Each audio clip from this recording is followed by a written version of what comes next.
Qual è stato la persona più difficile da convincere Quest'anno? quest'anno?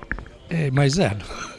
Maisano anche perché in quanto... Francesco Beppe. No, Beppe, anche perché ne è venuto da un'annata dove siamo rimasti un po' delusi, no? Perché pensavamo di fare un campionato diverso e allora quest'anno era un po' titubante se continuare o meno, no?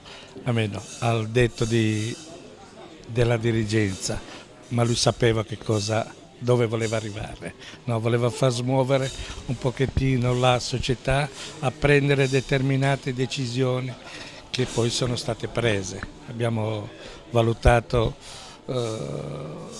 l'uscita di diversi giocatori importanti, ma forse è stato giusto così. Ecco, quest'anno è un'annata totalmente da riscoprire con diversi giovani e siamo tutti vogliosi di iniziare e di andare avanti. Ma a livello di società non le ho seguite molto quest'anno, dei cambiamenti che hanno fatto.